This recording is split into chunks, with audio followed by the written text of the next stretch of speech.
जय हिंद साथियों, Deepak Tiwari Azamgarh YouTube channel पर आप सभी का बहुत बहुत स्वागत है। आइए आज हम समझते हैं सूर्य के बारे में। सूर्य के आंतरिक परतें तथा सूर्य की बाह्य परतें के बारे में हम जानकारी प्राप्त करेंगे। सूर्य की टोटल 6 परतों के बारे में हम पढ़ेंगे। सूर्य की टोटल 6 परतों के बारे में पढ़ेंगे। हम आज सेल कैसे बनते हैं उसके बारे में बताएंगे, सोलर स्पॉट के बारे में बताएंगे, विस्लर क्या होता है, सौर ज्वाला क्या होती है, सौर कलंक क्या होते हैं, इवेंट क्या होते हैं, इन सब के बारे में आज हम जानकारी प्राप्त करेंगे। तथा सूर्य में कितनी गैसें पाई जाती हैं, किस अवस्था में पाई जाती हैं, कितनी ज्वाला लपटें निकलती हैं, इन सब के बारे में आज हम जानकारी प्राप्त करेंगे। आप आइए बने रहिए हमारे साथ, देख लेते हैं। 5 मिनट की वीडियो है। हम आशा करते हैं कि इसके माध्यम से आप लोगों को सूर्य के बारे में अधिक जानकारी प्राप्त हो जाएगी। आइए देखते हैं। सबसे पहले शुरू करते हैं सूर्य के बारे में। सूर्य का जो स्ट्रक्चर है सबसे पहले हम 3 भागों में पढ़ेंगे, यानी इंटरनल के बारे में जानकारी प्राप्त करेंगे, आंतरिक संरचना को देखेंगे। सबसे पहले जो होता है, जैसे मान लीजिए आपको समझ में आया होगा, जैसे मान लीजिए आप यहाँ पर बना देते हैं एक 3 भागों में, जैसे हम सूर्य को बनाए और यहाँ से लेकर के ऐसे काट दिए, इधर का मान लीजिए मिटा दिए। तो कैसा दिख रहा है?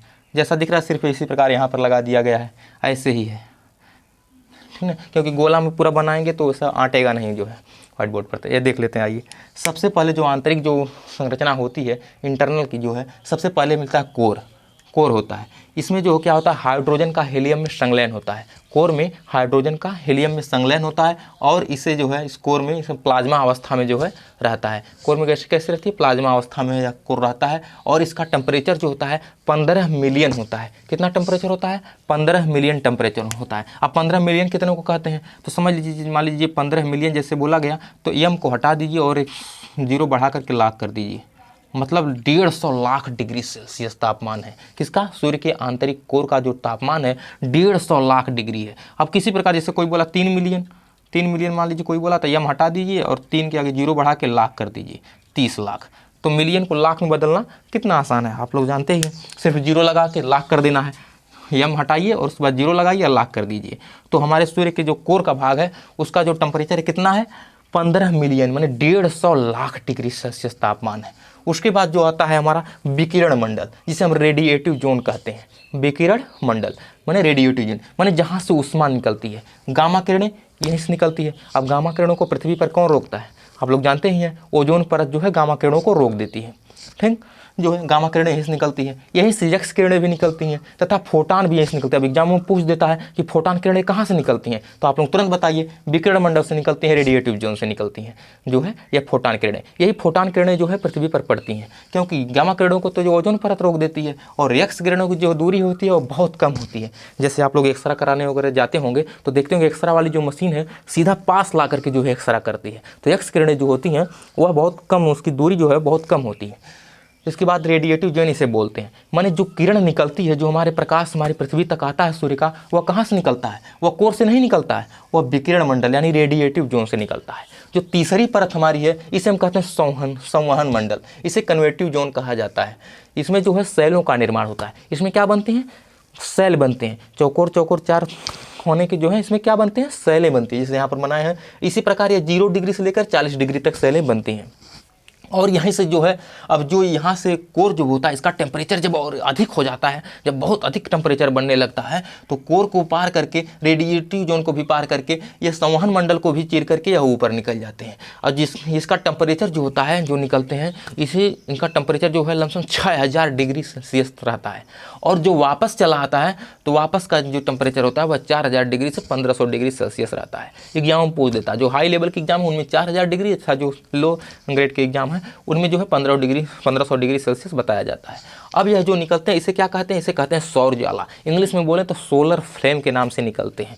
सोलर फ्लेम यहाँ से निकलता है। जब अधिक हो जाता है, जब इस प्रकार का ईंधन अधिक इसमें हो जाता है, प्लाज्मा अधिक ब्लास्ट करने लगता है, हाइड्रोजन जब अधिक ब्लास्ट करता है तो यह निकलने लगता है। यह रेडिएटिव जोन और कन्वेक्टिव जोन को क्रॉस करके यह पार करके निकलने लगता है। जब निकलता है तो इसे हम सौर ज्वाला के नाम से कहते हैं। अब आग की लपट है तो हम ज्वाला ही कहेंगे, आग की लपट को क्या कहेंगे? ज्वाला ही कहा जाएगा। अब यह यह निकलता है, निकल करके थोड़ा पृथ्वी पे आ जाता है, क्या पृथ्वी पे आ जाता है। लेकिन पृथ्वी के वायुमंडल की ये कुछ परतें हैं, 600 किलोमीटर लंबा जो है पृथ्वी पे वायुमंडल है, तो वह वायुमंडल जो है पृथ्वी पे आने नहीं देता है, वह छलका देता है। इस ज्वाला को क्या करता है, छलका देता है। जैसे पानी में यदि आप पत्थर मारेंगे तो नहीं छलक जाता है, उसी प्रकार तेजी से यह ज्वाला आती है और इसे छलका देती है। तो छलका के जो ऊपर निकल जाता है, कुछ नीचे चला जाता है। तो जो नीचे चला जाता है उसे कहते हैं अरोरा ऑस्ट्रियोलिस। यह जो ज्वाला निकलती है इसे क्या कहते हैं, इसे अरोरा कहते हैं। ज्वाला है तो अरोरा ही कहेंगे। जब पृथ्वी से जो ज्वाला दिखाई देती है तो इसे हम अरोरा कहते हैं। इसे कहते हैं सौर ज्वाला, जिसे इंग्लिश में सोलर फ्लेम के नाम से जानते हैं।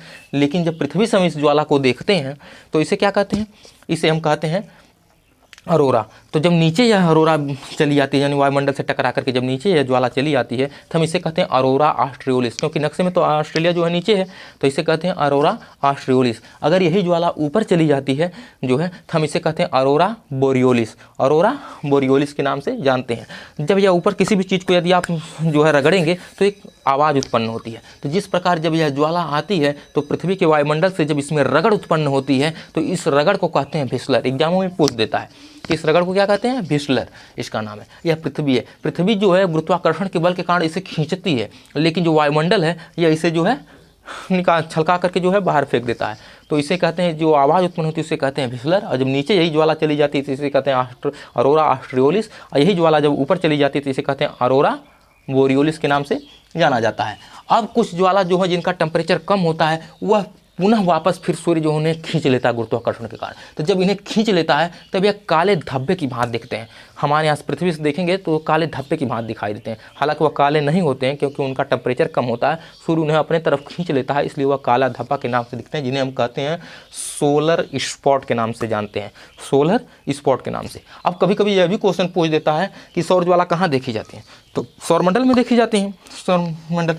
सौरमंडल में देखी जाती हैं। अब यह जो है सौर ज्वाला जो है वह वापस जो पृथ्वी की तरफ आता है, हम उसे कहते हैं सोलर स्पॉट। इसे कहते हैं हिंदी में सौर कलंक के नाम से जाना जाता है। अब आप लोग जान ही गए होंगे। आइए देख लेते हैं एक बार फिर। सबसे पहले प्लाज्मा कहाँ रहता है, तो कोर में रहता है। प्लाज्मा कहाँ से निकलता है, कोर से। हाइड्रोजन हीलियम में संलयन कहाँ होता है, नाम की संलयन वह कोर में होता है। अब जो ऊष्माएं निकलती हैं, चाहे वह गामा हो, चाहे एक्सरे हो, चाहे फोटान हो, कहाँ निकलती हैं, वह रेडियोटिव जोन में से निकलती हैं, मतलब विकिरण मंडल से निकलती हैं। उसके बाद जो शैले बनते हैं वह कहाँ बनते हैं, तो वह संवहन मंडल से यानी कन्वेक्टिव जोन से बनते हैं। सौर ज्वाला जो निकलती है किससे चीर कर निकलती है, तो संवहन मंडल को निकल के चीर के जाती है। जब यह पृथ्वी के वायुमंडल से टकराती है तो एक आवाज़ उत्पन्न होती है, उसका नाम भिस्लर है। जब यह ऊपर चली जाती है तो अरोरा बोरियोलिस के नाम से जानी जाती है। जब नीचे चली जाती है तो अरोरा ऑस्ट्रियोलिस के नाम से जानी जाती है।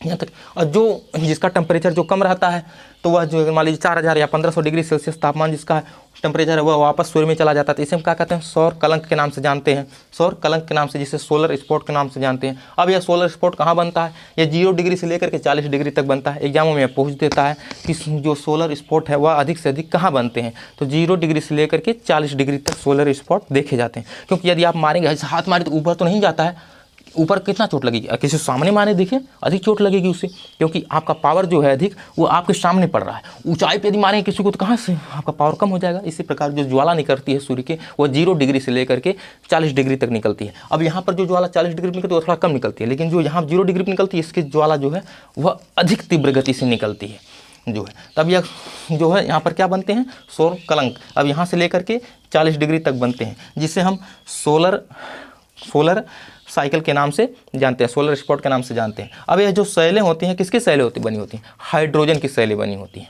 हाइड्रोजन की शैलें बनी होती हैं। अब आइए देखते हैं सोलर स्पॉट साइकिल जो होता है, यानी 0 डिग्री जो जाता है ऊपर से 0 डिग्री से लेकर के 40 डिग्री तक जो जाता है, इसमें 5.5 वर्ष का समय लगता है। माने सोलर स्पॉट साइकिल को 0 डिग्री से 40 डिग्री तक जाने में कितना समय लगता है, 5.5 साल का। अब 5.5 साल जाने में तथा 5.5 साल आने में, मतलब एक सोलर स्पॉट साइकिल को पूरा करने में कितना समय लगता है, 11 वर्ष का समय लगता है। और इसी प्रकार यदि 100 साइकिल कर दिया जाए तो हम उसे इवेंट कहते हैं। क्या कहते हैं, सोलर इवेंट के नाम से जाना जाता है। अभी यहाँ मैं पूछ देगा सोलर इवेंट किसे कहते हैं, तो सोलर इवेंट यही होता है जो सोलर स्पॉट साइकिल जब होती है वह 5.5 साल में 0 डिग्री से 40 डिग्री तक जाती है, और फिर 5.5 साल में 40 डिग्री से लेकर 0 डिग्री तक आती है। तो यह क्या हो गया, यह एक सोलर स्पॉट हो गया। इसी प्रकार जब 100 सोलर स्पॉट हो जाते हैं तो उससे सोलर इवेंट कहा जाता है। सोलर इवेंट अभी कितना, कैसवां, 23वां सोलर इवेंट हमारे यहाँ चल रहा है।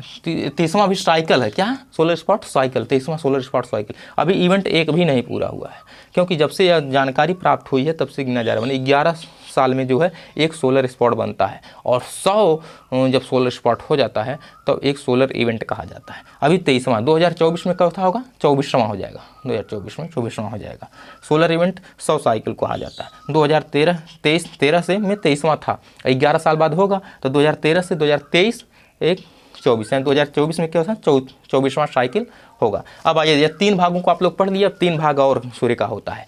जो सूर्य का सबसे ऊपर वाला भाग होता है उसे कोरोना या किरीट कहते हैं, जो जहाँ से ज्वाला निकलती है उसे मुकुट भी कहा जाता है। देखिए जैसे बना है ना, ऐसे ऊपर ऊपर क्या है ये, इसका टेम्परेचर भी बहुत अधिक होता है, 27 लाख डिग्री टेम्परेचर होता है। जब सूर्य ग्रहण वगैरह लगता है तो उस समय सिर्फ ये कोरोना ही दिखता है, क्योंकि भी इसका बीच वाला भाग ऐसे ढका जाएगा, मान लीजिए जैसे ग्रहण के समय, तो क्या दिखेगा, सिर्फ यही ऊपर ऊपर वाला दिखेगा ना। इसका टेम्परेचर बहुत अधिक होता है, 27 लाख डिग्री सेल्सियस होता है, जिसकी वजह से इसे नहीं देखा जाता है नंगी आंखों से। इसीलिए लोग मना करते हैं कि सूर्य ग्रहण को, चंद्र ग्रहण को ना देखें, क्योंकि यही दिखता है, सिर्फ अधिक टेम्परेचर इसका रहता है जो आंख की रोशनी को ख़राब कर सकता है। इसके बाद यदि देखें जो दूसरा जो ऐसे उठा जो दिख रहा है, इसे हम कहते हैं वर्णमंडल। इसका टेम्परेचर जो होता है 32,000 डिग्री सेल्सियस होता है, इसे क्रोमोस्फीयर के नाम से भी जाना जाता है। और जो बीच वाला भाग होता है, यही जो इसका प्रकाश जो हमारे पृथ्वी तट से दिखाई देता है सूर्य का, यही दिखाई देता है फोटोस्फीयर। इसका प्रकाश जो होता है 6000 डिग्री सेल्सियस होता है, इसे हम प्रकाश मंडल भी कह देते हैं। आई होप आप लोग सूर्य के बारे में अधिक जानकारी प्राप्त किए होंगे। मिलते हैं अगली वीडियो में, तब तक के लिए धन्यवाद।